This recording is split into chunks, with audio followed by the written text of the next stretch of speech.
तो दोस्तों इस वीडियो में हम लोग पढ़ने वाले हैं यहाँ पे अकाउंटिंग कॉन्सेप्ट के बारे में और अकाउंटिंग कंजर्वेशन के बारे में। ठीक है, तो एक एक करके हम लोग इसको जान लेते हैं कि ये होता क्या है। ठीक है दोस्तों, चलिए पढ़ते हैं कि ये होता क्या है। Accounting concept are the basic assumption और principle that form the foundation of recording and reporting financial transaction. यहाँ पे ये दोस्तों बताने की कोशिश की गई है कि अकाउंटिंग कॉन्सेप्ट जो है वो एजम्पशन और प्रिंसिपल के बेसिस पे ही हम लोग बनाते हैं, या फिर कोई भी हमारा जो ट्रांजेक्शन होता है उसको हम रिकॉर्ड करते हैं। जो भी खरीद होती है, बिक्री होती है, इसी के बेसिस पे हम इसको दर्ज करते हैं। तो देखते हैं कौन कौन से यहाँ पे आपके नियम या फिर धारणाएं हैं, एक एक करके जान लेते हैं। पहला यहाँ पे है बिजनेस एंटिटी कॉन्सेप्ट।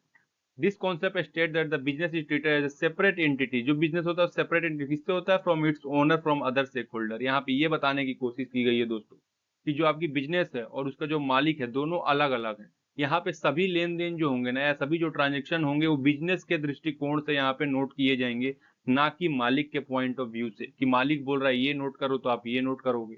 नहीं, यहाँ पे करना क्या है आपको, सिंपली जितने भी बिजनेस के ट्रांजेक्शन हो तो उनको नोट करने हैं, मालिक के पॉइंट ऑफ व्यू से यहाँ पे देखने की जरूरत नहीं है। तो क्या बताया, बिजनेस एंटिटी कॉन्सेप्ट। जो बिजनेस है वो सेपरेटेड है, किससे है? इट्स ओनर से, मतलब वो अपने ओनर से। मालिक और बिजनेस दोनों अलग अलग है यहाँ पे।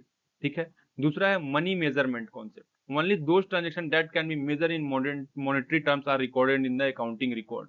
यहाँ पे ये बताया गया है दोस्तों कि ये मनी मेजरमेंट कॉन्सेप्ट होता है। क्यों? क्योंकि इसमें सिर्फ हम मॉनेटरी ट्रांजेक्शन का ही रिकॉर्ड करते हैं, नॉन मॉनेटरी ट्रांजेक्शन को हम इग्नोर कर देते हैं। नॉन मॉनेटरी आइटम जैसे कि इम्प्लॉय की स्किल जो हो गई, कस्टमर का सेटिस्फेक्शन हो गया, ये सब रिकॉर्ड नहीं किया जाता है यहाँ पे। ठीक है, अकाउंटिंग में। तो ये किसमें मेजर होता है? सिर्फ मनी के टर्म में ही मेजर होता है, इसलिए इसको कहा गया है मनी मेजरमेंट कॉन्सेप्ट। तीसरा यहाँ पॉइंट दिया गया है दोस्तों going concern concept. It assume that business will continue to operate and not be liquidated in the foreseeable future. यहाँ पे ये बताने की कोशिश की गई है दोस्तों कि जो भी बिजनेस होता है उसको यह माना जाता है कि ये लंबे समय तक चलता रहेगा और उसे जल्द बंद नहीं किया जाएगा। इसीलिए जितने भी यहाँ पे एसेट्स एंड लाइबिलिटीज हैं, ठीक है, उनका मूल्यांकन जो होता है इसी आधार पे किया जाता है कि जो बिजनेस है वो लॉन्ग टर्म के लिए है, ना कि कल ही बंद होने वाला है। तो इसलिए बोला गया है गोइंग कंसर्न कंसेप्ट। ठीक है। चौथा जो इसमें पॉइंट है दोस्तों वो है कॉस्ट कॉन्सेप्ट का यहाँ पे। ठीक है। According to this concept asset are recorded at their original purchase price and not at their current market value. यहाँ पे दोस्तों ये बताने की कोशिश की गई है कि जो भी आपकी संपत्ति है, जो भी आपकी असेट है, उसको उसकी वास्तविक मतलब ओरिजिनल प्राइस पे, कीमत पे ही दर्ज किया जाता है, ना कि प्रेजेंट वैल्यू। सपोज डेट कि आपने कोई चीज आज खरीदी 10,000 की, कल उसकी कीमत बढ़ जाती है, जैसे आपकी बिल्डिंग हो गई या फिर आपका जो प्लॉट वगैरह हो गया, उसकी कीमत बढ़ जाती है, तो बढ़े हुए कीमत पे इसको रिकॉर्ड नहीं किया जाता है। जो कि वास्तविकता में जो परचेज प्राइस होती है, जो उस समय आपने ओरिजिनल प्राइस पे खरीदी है, उस पे दर्ज किया जाता है, ना कि वर्तमान प्राइस पे। ठीक है दोस्तों। पांचवा इसमें पॉइंट जो मैंने दे रखा है दोस्तों, मैंने क्या मतलब ये होता है, वो होता है डुअल एस्पेक्ट कॉन्सेप्ट। यहाँ पे दोस्तों ये बताने की कोशिश की गई है, this is the foundation of dual entry book keeping where every transaction affect at least two account. यहाँ पे ये बताने की कोशिश की गई है दोस्तों कि जितने भी आपके ट्रांजेक्शन होते हैं हर दो अकाउंट को ये इफेक्ट डालते हैं। जैसे कि यहाँ पे असेट्स है आपका, लाइबिलिटीज प्लस इक्विटीज दी गई है। ठीक है। इसका मतलब सीधा साधा ये है दोस्तों कि हर लेन देन के दो पहलू होते हैं, हर लेन देन के दो खाते को प्रभावित करता है हर लेन देन। जैसे अगर आप कुछ खरीद रहे हैं तो आपके पैसे कम हो जाएंगे। ठीक है। और अगर कुछ खरीद रहे हैं, पैसे कम और जो चीज खरीदेंगे वो आपकी संपत्ति में बढ़ जाएगी। तो यहाँ पे यही बताने की कोशिश की गई है कि ये तरह आपके पैसे कम हो रहे हैं मतलब एक एस्पेक्ट तो हो गया, और दूसरी तरफ आपकी संपत्ति बढ़ रही है मतलब दूसरा एस्पेक्ट हो गया। तो यहाँ पे हर ट्रांजेक्शन के दो एस्पेक्ट होते हैं, किसमें? अकाउंटिंग कॉन्सेप्ट में। अगला जो यहाँ पे पॉइंट है दोस्तों वो होता है यहाँ पे रियलाइजेशन कॉन्सेप्ट। और सातवां जो है वहां पे होता है एक्रूअल कॉन्सेप्ट। ठीक है, इसको एक्रूअल बेसिस कॉन्सेप्ट भी बोला जाता है। रियलाइजेशन कॉन्सेप्ट क्या होता है? Revenue is recognised when is earn regardless of the when the cash is receive.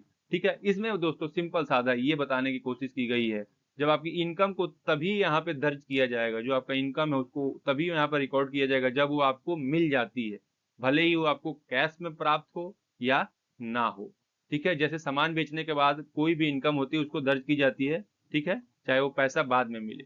Suppose date कि आपने क्रेडिट पे बेच दिया, आपको उसी समय रिकॉर्ड कर लेना है, भले आपको जो अमाउंट है वो बाद में मिले। तो वही रियलाइजेशन कॉन्सेप्ट में बताने की यहाँ पे कोशिश की गई है।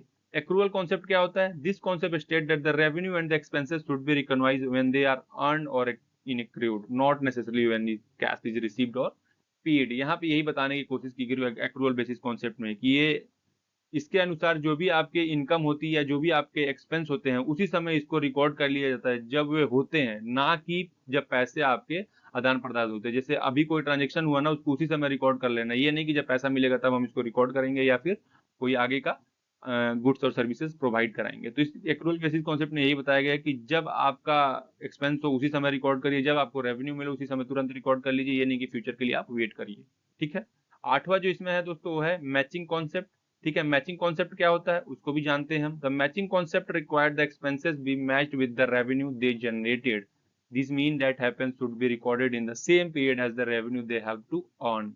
ठीक है, इसका मतलब छोटा सा दोस्तों सिंपल सादा ये होता है कि जब आपकी इनकम, ठीक है, उससे जुड़े जितने भी एक्सपेंसेस है, इनकम से जुड़े जितने भी एक्सपेंसेस है, उसकी अवधि को दर्ज किया जाना, मतलब टाइम पीरियड को यहाँ पे दर्ज किया जाना चाहिए, ताकि सही मुनाफे का पता चल जाए। सपोज दैट कि आपने कोई सेलिंग की, तो आपने आपने फ्यूचर में आपको लगता है कि 3 महीने बाद इसकी पेमेंट मिल जाएगी, तो उस टाइम को यहाँ पे अगर आप नोट कर ले रहे हैं तो आपको ये जरूर पता चल जाएगा कि फ्यूचर में आपको कितना बेनिफिट होने वाला है। ठीक है, हर एक ट्रांजेक्शन से आपके। तो यही यहाँ पे बताने की कोशिश की गई है।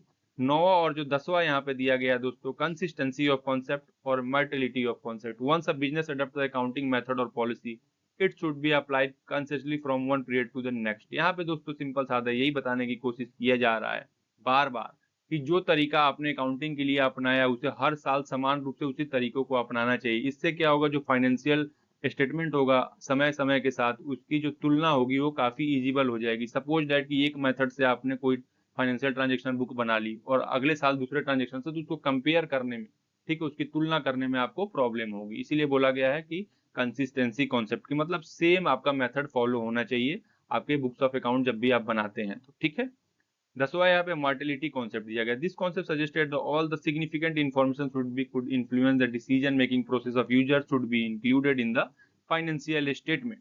यहाँ पे दोस्तों ये बताने की कोशिश की गई है दोस्तों कि जितनी भी आपकी जानकारियां हैं, जितनी भी आपकी इंफॉर्मेशन है, मोस्ट इंपॉर्टेंट इंफॉर्मेशन, उसको आपको दिखाना चाहिए। उससे क्या होता है, छोटे मोटे जो आपके फैसले होते हैं उनको नजरअंदाज किया जा सकता है। ठीक है, अगर उनको हटाने लायक होता है तो, और कुछ जो रिकॉर्ड करने लायक होता है उसको इजिली रिकॉर्ड कर सकते हैं।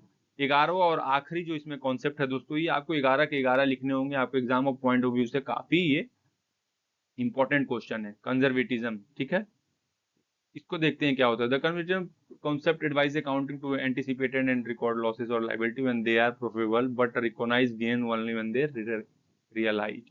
यहाँ पे ये बताने की कोशिश की गई है दोस्तों कि हमें संभावित नुकसान को जल्दी दर्ज करना है। जिससे आपको जो लग रहा है कि आपका ये नुकसान हो सकता है उसको पहले ही दर्ज कर लेना है, लेकिन जो आपको प्रॉफिट होने वाला है, ठीक है, तब तक नहीं दर्ज करना है जब तक वो हो ना जाए। मतलब कि आपको जब तक वो प्रॉफिट हो ना जाए, आपके अकाउंट में पैसा आ ना जाए, ठीक है, या किसी भी चीज से रिलेटेड आपका प्रॉफिट हो, उसको यहाँ पे इग्नोर करना है। इग्नोर क्यों करना है, तब रिकॉर्ड करना है जब वो हो जाए, लेकिन आपको जो लॉस होने वाला है उसको तुरंत रिकॉर्ड कर लेना है। ठीक है, इससे क्या होगी दोस्तों, जो आपकी फाइनेंशियल रिपोर्ट है वो सही सही दिखने में हेल्प होगी आपकी। ठीक है, इससे क्या होगी, जो आपकी फाइनेंशियल रिपोर्ट होगी वो आपको इजिली समझ में आ जाएगी। तो ये तो होगा आपके यहाँ पे कॉन्सेप्ट के बारे में।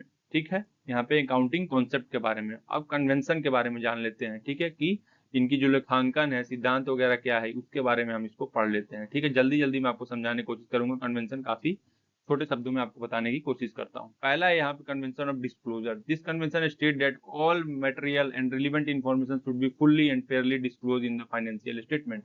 यहाँ पे ये बताने की कोशिश की गई है दोस्तों कि सभी महत्वपूर्ण जानकारी को, ठीक है, साफ साफ आपको दिखाना चाहिए, ताकि जो भी निर्णय लेने हो किसी को भी, या से एक स्टेक होल्डर हो या फिर कंपनी में कोई भी हो, वो इजिली ले सके। मतलब फुल इंफॉर्मेशन आपको डिस्क्लोज करना चाहिए, आपको इंफॉर्मेशन छुपाना नहीं चाहिए।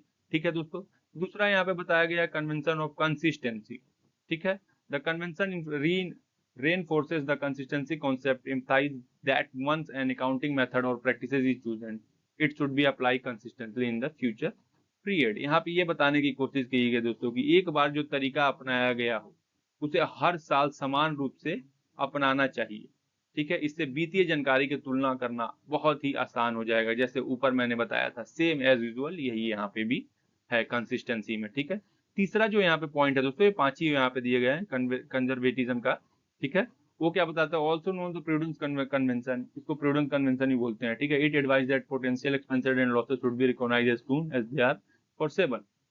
यहाँ पे यही बताया गया है दोस्तों कि जो भी आपके संभावित नुकसान होते हैं उसको जल्द दर्ज कर लेना, और जो लाभ हो तभी दर्ज करना है जब वो आपका हो जाए, मतलब जो आपसे सुनिश्चित हो जाए तभी आपको यहाँ पे आपको रिकॉर्ड करना है। इस प्रिंसिपल में यही बताया गया है। ठीक है, चौथा है जो दोस्तों कन्वेंशन ऑफ मर्टिलिटी, ठीक है, और पांचवा जो है आपका आखिरी कन्वेंशन ऑफ ऑब्जेक्टिविटी।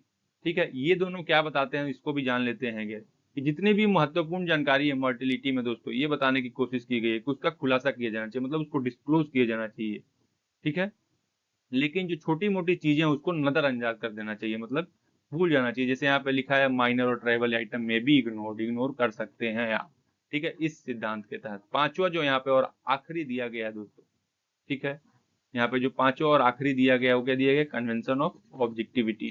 ठीक है, ये आपको क्या बताता है, the convention of objectivity implies the financial information should be based on objective evidence such as invoice, receipt and bank statement. यहाँ पे यही बताने की कोशिश की गई है दोस्तों कि जो भी आपकी फाइनेंशियल जानकारी है वो आपकी सटीक होनी चाहिए, मतलब एकदम प्रूफ के तौर पे होना चाहिए। ठीक है, जैसे यहाँ पे लिखा गया है बैंक स्टेटमेंट आपका एज अ प्रूफ हो जाता है, इनवॉइस जो आपको मिलता है उसी के बेसिस पे आप इसको बनाएं, अपने मन से कुछ भी मनगढ़ंत कहानी लिख के ना बैठ जाएं कि आप कंपनी में हेड हो तो आप कुछ भी लिख दे रहे हैं। ठीक है, जो आपके रिसिप्ट प्राप्त होते हैं, मतलब यहाँ पे यही बताने की कोशिश की गई है कि जो भी यहाँ पे ट्रांजेक्शन होते हैं, जो भी इंफॉर्मेशन होती है, किसी ना किसी फैक्ट या फिर किसी भी रिसिप्ट या किसी स्टेटमेंट के बेसिस पे ही यहाँ पे हो, अदरवाइज ये ना हो।